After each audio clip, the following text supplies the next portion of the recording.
É muito impressionante, pelo menos para nós aqui, que trabalhamos nesse negócio chamado internet, interwebs, né, que o pessoal brinca, como muitos projetos floresceram muito rápido, se desenvolveram muito rápido, mas rapidamente também começaram a melar nos seus propósitos iniciais.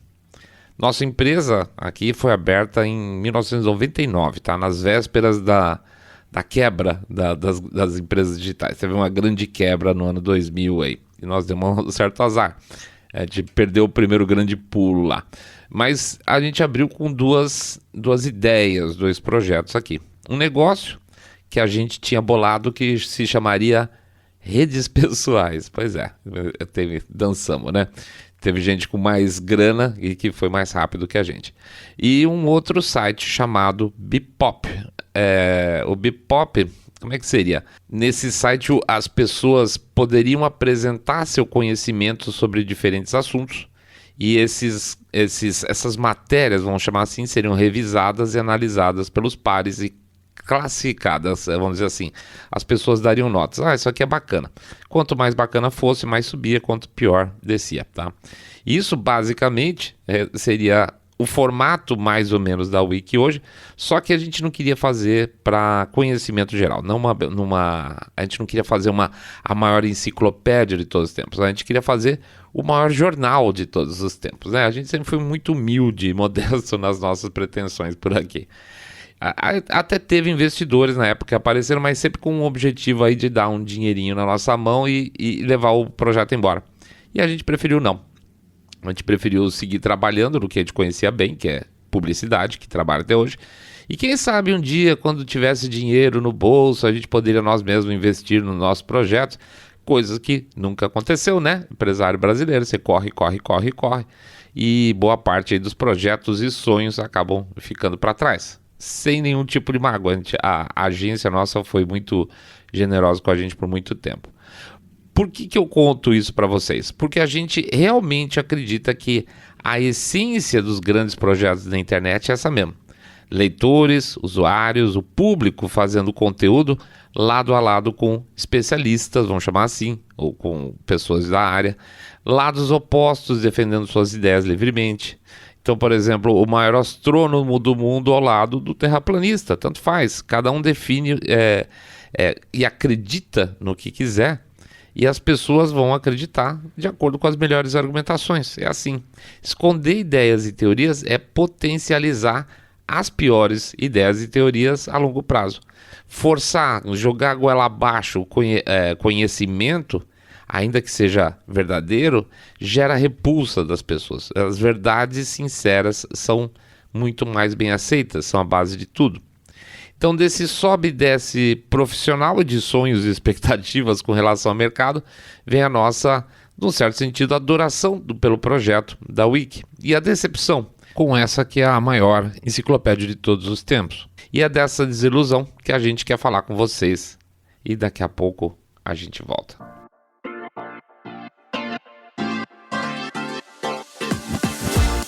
Saindo da bolha.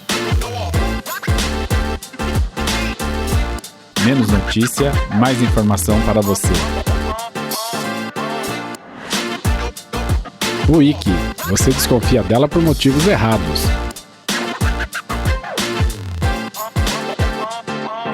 Bem-vindos ao Saindo da Bolha, esse é o nosso episódio 186. E ontem a gente estava dando uma olhada aqui no conjunto da obra, vamos chamar assim. Nós estamos pertinho do episódio 400 do Saindo da Bolha em geral, nos seus vários formatos. A gente vai ver se a gente faz alguma comemoração aí nesse sentido que, puxa vida, até nós ficamos surpresos. Mas bem-vindo então ao 186, que a gente vai falar aí da Wikipedia ou Wikipédia e por que a gente acha que você não confia neles, mas não confia pelos motivos errados. Antes de mais nada, a gente vai pedir para vocês entrarem no nosso site www.saindabolha.com.br e clicar no botão follow ou seguir a gente pelo Spotify e demais plataformas de podcast. Seguir a gente no YouTube, Dá o cliquezinho lá no like, o sininho, se vocês quiserem ser avisados eventualmente dos nossos episódios, e deixar um comentário lá para ajudar nas nossas estatísticas. Pede também para fazer um share no episódio, se vocês gostarem, e fazer um boca a boca sarado contando que para os seus amigos vocês acompanham o podcast Cabeça Direita Limpinho Supimpa, que detesta, abomina o politicamente correto. E, finalmente, hoje eu vou dar uma folga de vocês, estrelê, vou direto ao assunto. Pix, exatamente, a gente sempre pede uma doação lá para o nosso Pix, código fica nas postagens nas redes sociais e o QR Code lá no YouTube, tá? Por que ajuda? Porque a gente consegue bolar coisa diferente por aqui, por manter a nossa maquininha em pé também, tá? Tem que girar a bicicleta e tem que bolar coisa nova, né? Senão a coisa para no tempo. Então a gente pede lá 1, 2, 5, 10 milhões de reais, porque pingado não é seco. Ou o que? Adivinha? Claro que vocês sabem, R$1 por episódio. Porque R$1 por episódio ajuda pra caramba, tá bom? Já bastante tudo feito. Vamos pra frente, gente. Vida que segue. Contextualizando.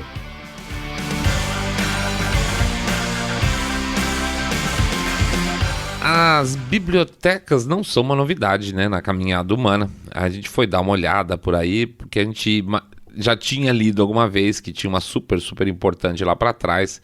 A primeira vai dizer, biblioteca lá na Assíria, né? E de fato tinha uma muito importante em Nínive, 7 séculos antes de Cristo, coisa absurda. A maior parte das bibliotecas da antiguidade, no entanto, tinha uma função muito mais de guarda de conhecimento, tá? Do que de disseminação de conhecimento. Como se fossem cofres, né? Tira aí bibliotecas gregas e algumas romanas públicas, o resto que a gente está falando é literalmente desse cofre. Ou para uma área um lugar de estudos para uma certa casta específica da sociedade. Parece que desde muito tempo aí a elite cultural também tem seus traços autoritários, é muito mais hermética, não gosta de distribuir conhecimento, porque conhecimento obviamente é poder. E aí vale a pena, entre aspas, ser elitista. Mas ainda assim eles ficaram conhecidos, essas bibliotecas, ficaram conhecidas nas suas respectivas eras, ou seja, são importantes. Ou até muito tempo depois, como no caso da Biblioteca de Alexandria. Olha a importância disso. Veja que interessante, da necessidade de ter, vamos chamar assim, uma plataforma onde as pessoas pudessem gravar o seu conhecimento. A Biblioteca de Pérgamo, por exemplo, criou o pergaminho. Pois é, você vê como os caras até desenvolveram a própria tecnologia para a própria biblioteca. E esse pergaminho é um dos legados da Biblioteca de Pérgamo, ficou entre nós aí por muitos séculos ainda, um baita legado. Mas se a gente for pensar, nenhuma dessas bibliotecas sobrou para contar a história, essas da antiguidade. Veja, uma grande biblioteca no passado, por exemplo, em Roma, tinha o que eles chamavam lá de rolos, né? Tinha mais ou menos uns 2.000, 2.500 rolos. E a biblioteca de Alexandria tinha 700 mil rolos. É uma coisa gigantesca, olha o tamanho desse troço. Mas nada disso, ou melhor, praticamente nada disso, tem hoje disponível, acessível para a gente, em termos de informações residuais que sejam, né, na verdade, porque foram destruídos por incêndios, e alguns desses, por exemplo, desses incêndios, ou outras situações aí de guerra ou desastres naturais, e alguns casos aí, não poucos, em que essas bibliotecas foram propositadamente destruídas, né? Acabaram com tudo que estava lá gravado, e lá ia a humanidade de novo pesquisar tantas coisas praticamente do zero novamente. Repara que eu falei aqui em incêndios provocados em alguns casos, né? No caso da Biblioteca de Alexandria, mais que isso, ela foi literalmente desmontada. Isso dá pra gente uma noção do poder associado ao conhecimento, né? Da ideia da necessidade de destruir para recontar novas verdades, novas histórias, novos vencedores, né? De como o conhecimento é fundamental para ganhos no espaço político, poder, né? E eis que já que seu Saindo da Bolha e o Mr. Bean não conseguiram seus financiadores para o seu super projeto, coube então a um outro projeto chamado Wikipedia a assumir esse papel de consolidar e distribuir gratuitamente conhecimento pelo mundo. Quer coisa mais, de verdade, quer coisa mais incrível que isso? Pois é, ainda no final do século passado, o sonho, sei lá, das famílias, dos pais, era ter uma boa enciclopédia em casa para os filhos estudarem. Era um objeto de desejo. E eu me lembro perfeitamente, e olha que eu era pequenininho, de quando chegou a nossa Barça em casa. Eu era pequeno mesmo. Era uma Barça, aliás, tem uma até hoje lá na casa do meu pai, aquela capa vermelho meio escuro lá, que ficava orgulhosamente no centro da estante da nossa sala, com aquele dorso escrito em letras douradas e tal. Eu até fui pedir para mandar uma foto para mim. O volume 10 entrava os temas, né, os verbetes entre Netuno e piano. Volume 10 da Barça que a gente tem lá. Coitada lá, a tal da Barça tá agora na casa, como eu disse, do meu pai, quietinha lá, esquecida, empoeirada. Desde que a minha mãe se foi, aquele baita armário de livros dela, que ela tinha muito orgulho, que ela cuidava tanto, tá empoeirando. Mas aí já é saudosismo meu. Vamos de Wiki. Primeiros tempos.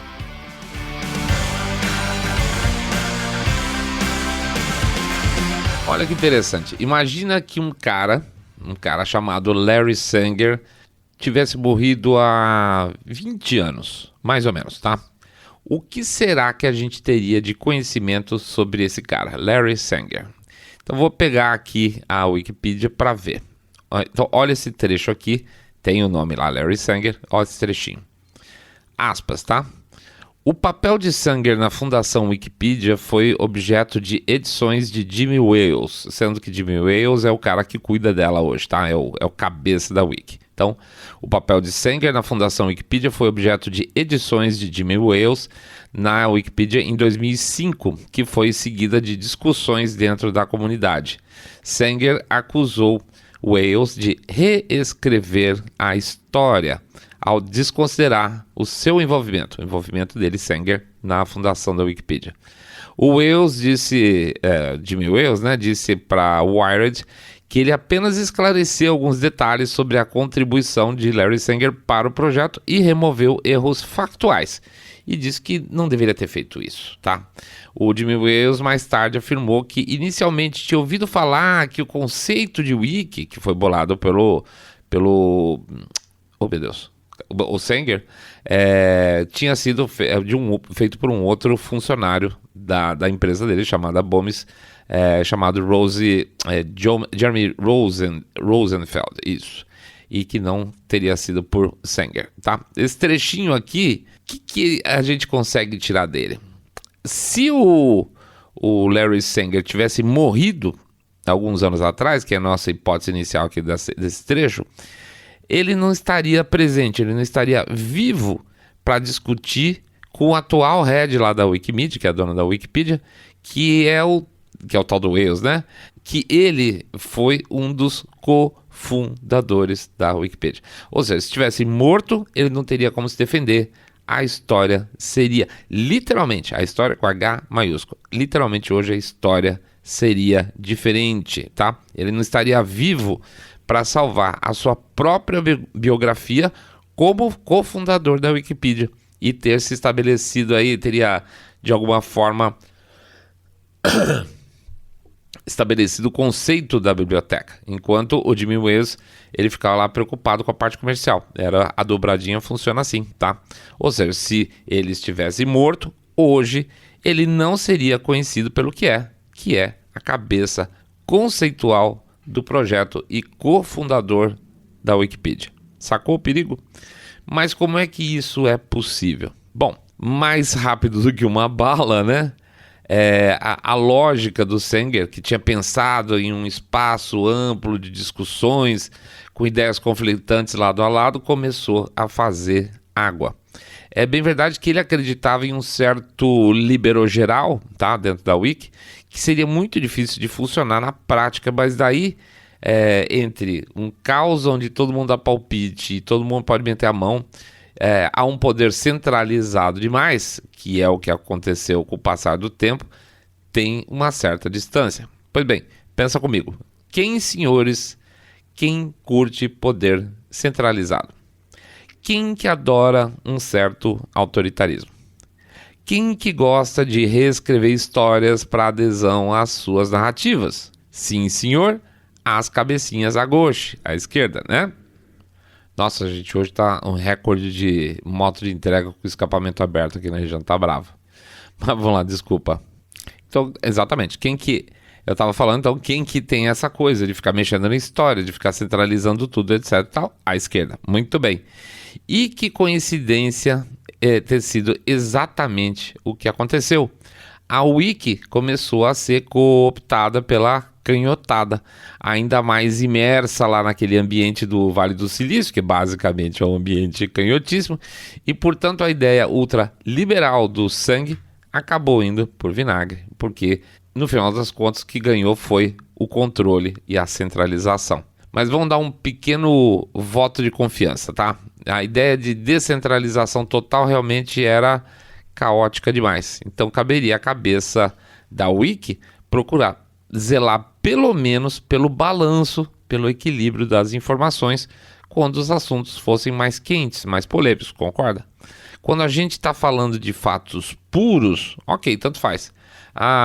Qual o diâmetro de Netuno? Não tem o que discutir muito, não tem caráter ideológico que vai fazer Netuno ficar maior ou menor, né? No máximo, o que vai ter que ser feito é atualizar de tempos em tempos em função de algum desenvolvimento da ciência que consiga uma medição melhor. Mas e quando a gente começa a falar de história? Quando a gente começa a falar de biografias? Ou mesmo, agora, olha que triste, alguns temas científicos, como por exemplo, aquecimento global e Covid. Pois é, nesses dois casos, por exemplo, as cores ideológicas começaram a se misturar com ciência pura. E aí são outros 500. O perigo fica sempre um pouco maior. Reescrevendo a história.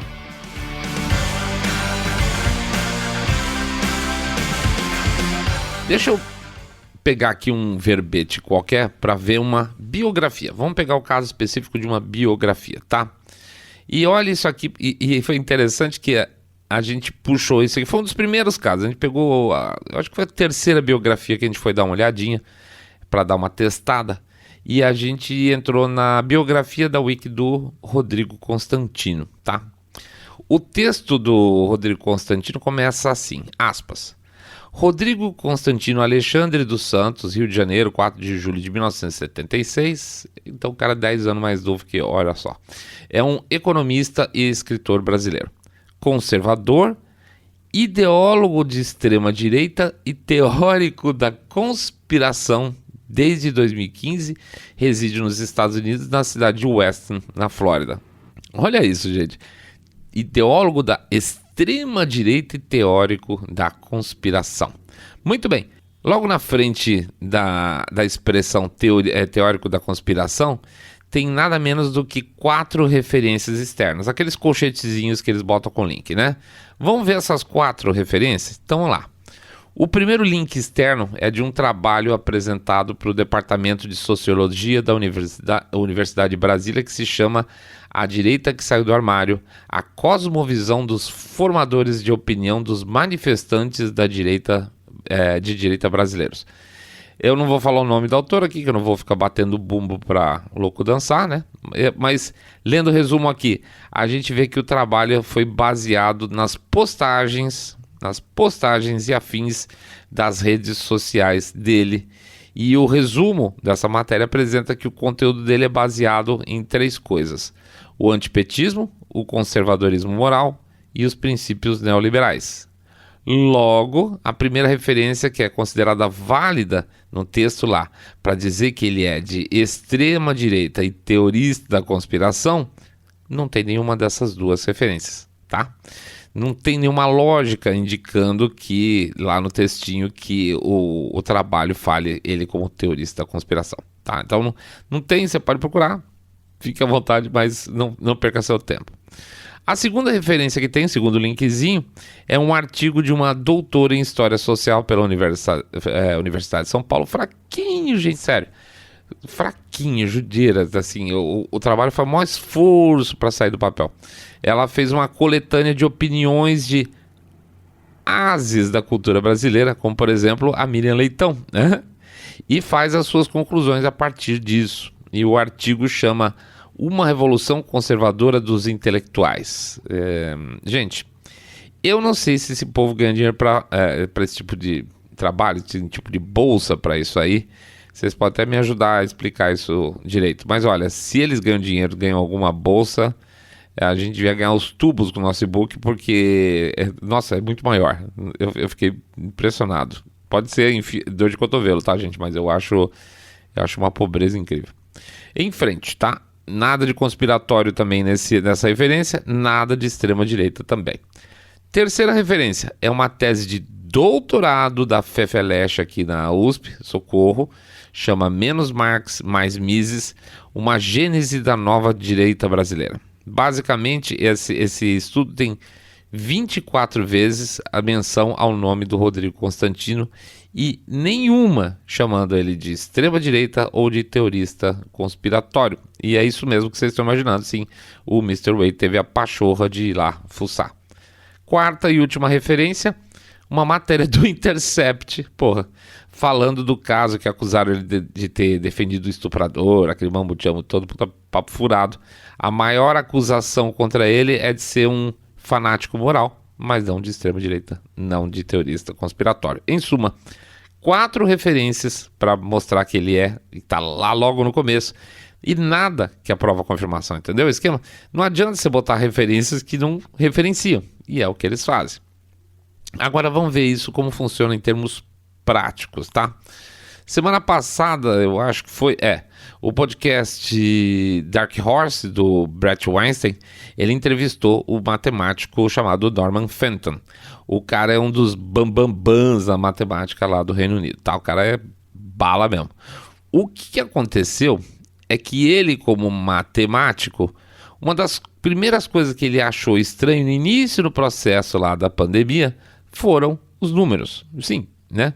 Se até o nosso grupo aqui, lambi-lambi sei lá, nenhum é matemático especialista, estranhava, por exemplo, a mídia não passar números de média móvel aqui no Brasil e só mostrava o número acumulativo, e a gente começou a fazer isso antes, mexer com os números exatamente por causa desse lixo de informação que vinha. Imagina um matemático, imagina um baita matemático se ele não ia ter aí espasmos vendo esse tipo de coisa. E de cara ele também começou a questionar alguns números de letalidade, e aí ele tomou gosto pelo assunto e foi fuçar cada vez mais. Muito bem, horas. Um cara que faz isso, que fica fuçando e questionando esse tipo de coisa, o que ele pode ser? Um matemático? Um cara que acredita na ciência? Nada disso, senhoras e senhores. Ele é um negacionista, tá? A partir do momento que as opiniões dele começaram a ser ouvidas por mais pessoas, seja por causa do currículo dele, o cara é bom mesmo, ou seja porque a penetração acabou aumentando, porque as opiniões eram lógicas, conforme ele foi fazendo mais sentido para o maior número de pessoas, mais forte começou a ser a maré contra ele.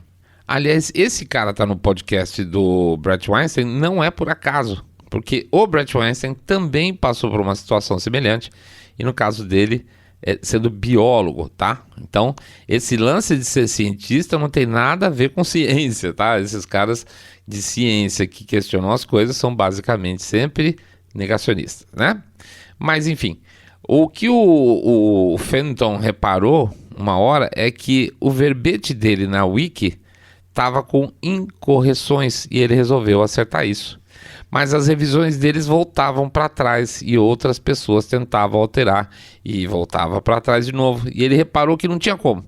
Ele podia tentar mudar de madrugada, que a revisão era desfeita logo em seguida, até que fecharam o verbete dele para edição. Não podia mais mexer, tá? E ficou do jeito que foi, até recentemente, e agora voltou para trás uma versão mais curta, tá? Logo, principalmente aí, depois de um período de maior, vamos dizer assim, fricção. Ele foi atrás de ver quem era essa pessoa responsável por ficar alterando as coisas, e era um administrador, um cara com, vamos dizer assim, com uma alçada maior, tá? Chamado qualquer coisa Brown, que nem era na área dele, não era matemático, nem era biólogo, nem era cientista, nem era médico, era um cara de TI, que ficava que nem uma sarna, não só no perfil dele, do Fenton, mas também de outros, aspas, negacionistas, como por exemplo o Dr. Robert Malone, o Dr. Peter McCullough, entre outros, tá? Ou seja, meio que era um vigia desses, aspas, negacionistas, e ficava trocando conteúdo, colocando conteúdo mentiroso, distorcido e impedindo a correção deles, tá? Esse era o papel do cara. Mas aí que vem, você pode pensar, bom, azar, né, o seu Sandro da Bolha, o que tem de mais ficar lá com a Wikipedia errada? Deixa do jeito que tá. Pois é, acho que na época ele estava dando aula em Oxford, do Fenton, né?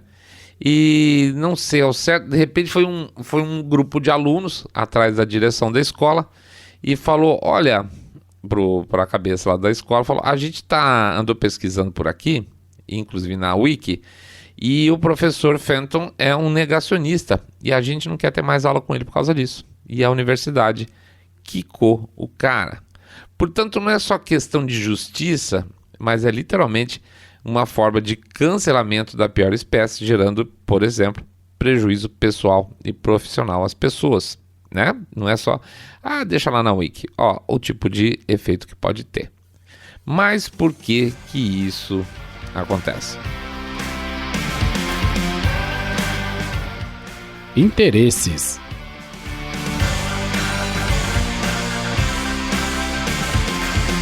Em algumas entrevistas que o ex-cofundador lá, o cofundador da Wiki, o Larry Sanger, deu por aí afora, ele acusa diretamente a Wiki de estar aberta a interesses econômicos.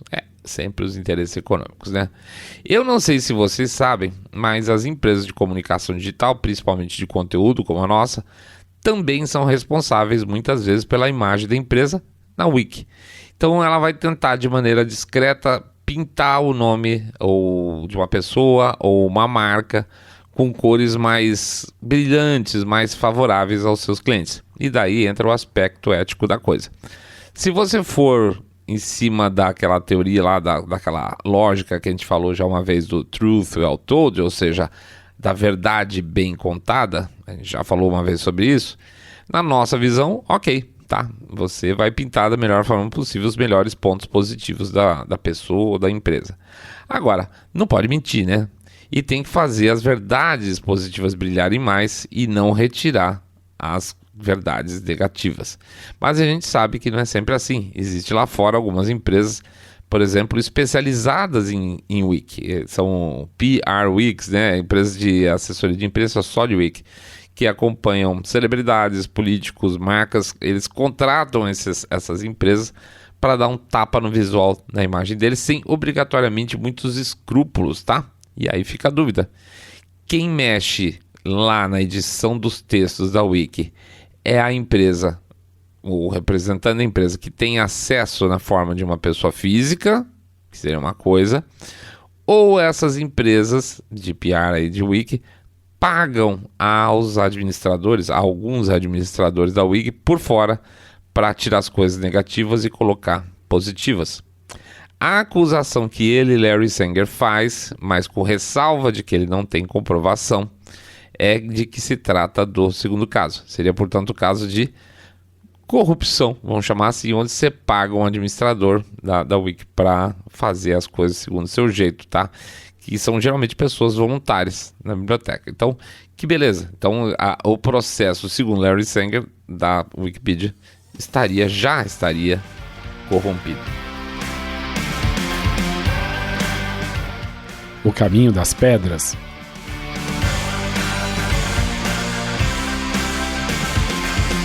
A gente já mencionou também em capítulos anteriores e no nosso e-book também falamos de certa forma, que é o truque aí da autoridade, no caso misturado com uma deficiência na Wiki que mais cedo ou mais tarde pode acabar derrubando a credibilidade dela de vez. E quando derrubar a credibilidade de uma enciclopédia, acabou o projeto, né?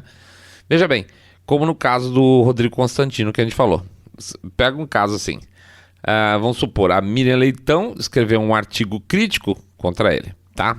Então, e esse artigo está sendo usado para referenciar lá dentro da Wiki.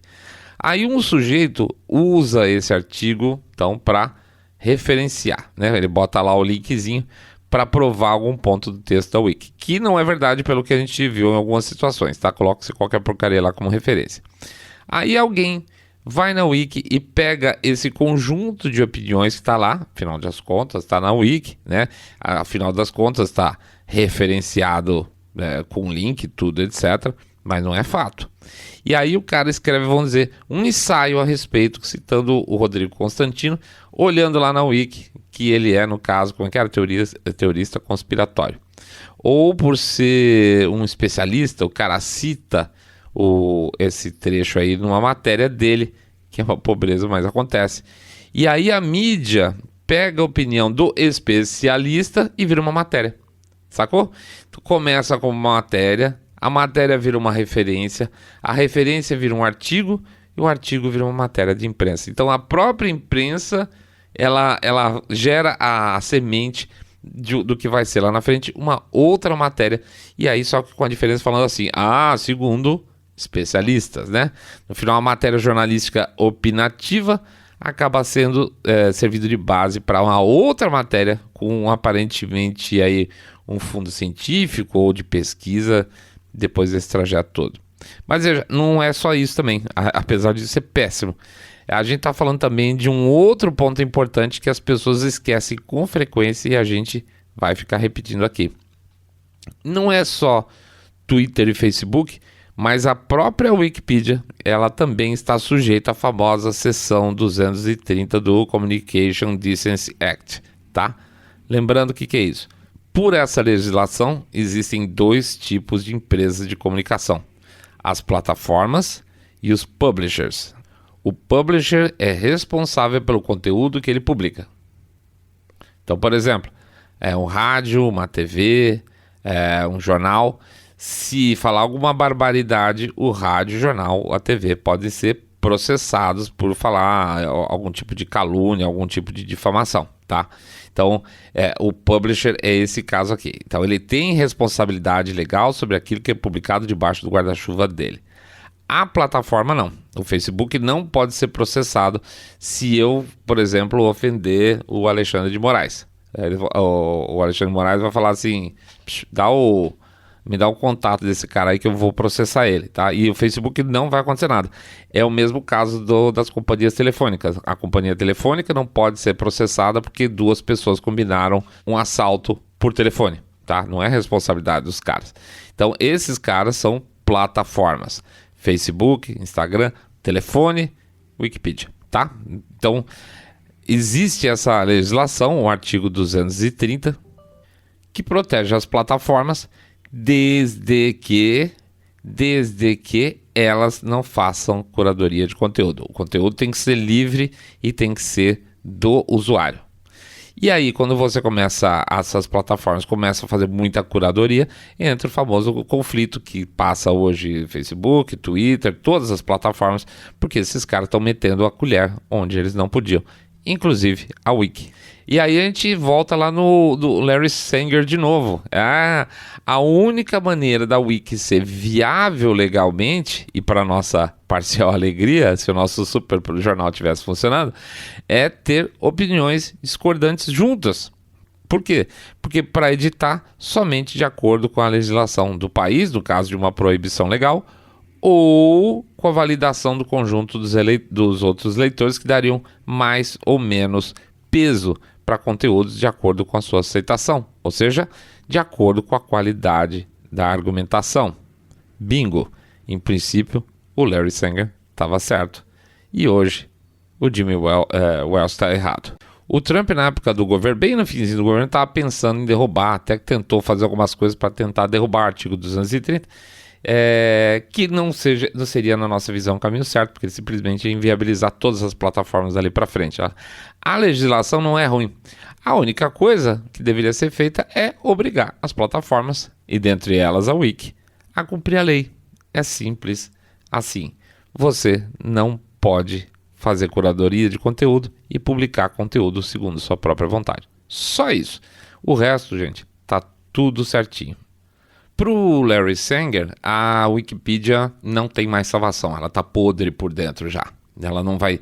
É daqui para baixo. Eu não sei, eu acho muito complicado. Acho que realmente está numa situação complicada você reverter isso tudo. Certamente não abaixo da administração atual as coisas vão acontecer. Existe essa questão deles precisarem levantar dinheiro constantemente, eles não aceitam dinheiro de empresa, que para mim é uma hipocrisia enorme, né?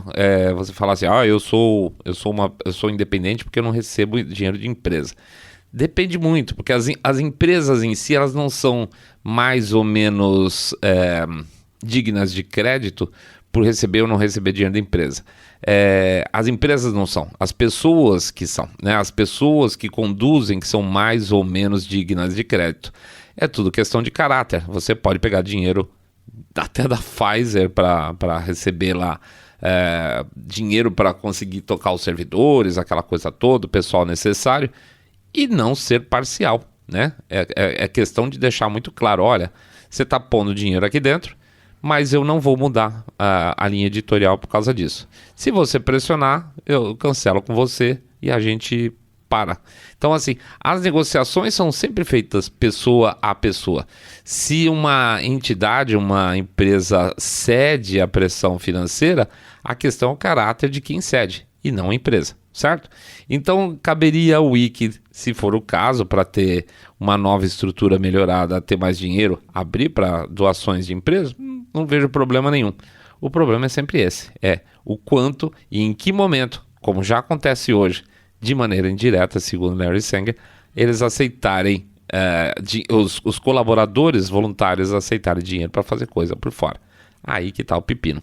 Alguém tem que controlar isso e, pelo jeito, não está tendo controle nenhum.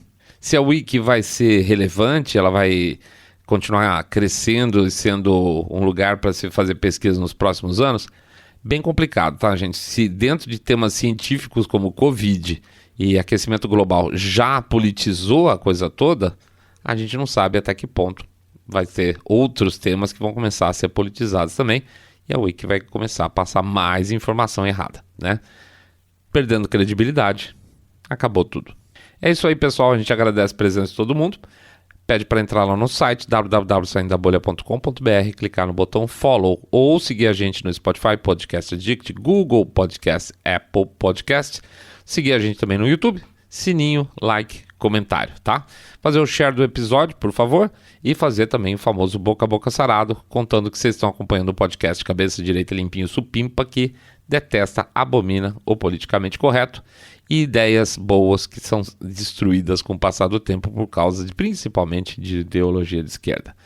Pede também para considerar uma passada lá no nosso site, lá o www.trailer.com.br, onde a gente fala bastante sobre conteúdo, como ele pode ser distorcido, principalmente nas redes sociais, na mídia, né?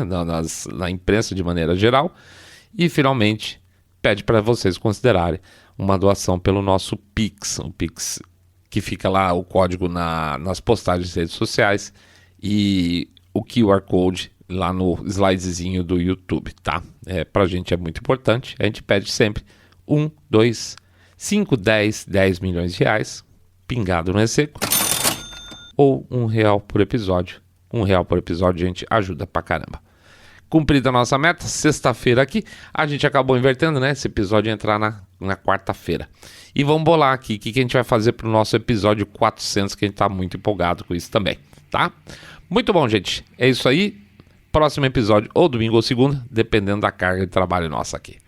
Grande abraço para todos, um excelente fim de semana, fiquem felizes aí com a família de vocês, com os seus amados, com as pessoas, seus amigos, pessoas que vocês consideram muito. Joga para fora essa raiva que tá dando ultimamente dessas cretinices políticas que estão acontecendo no nosso país.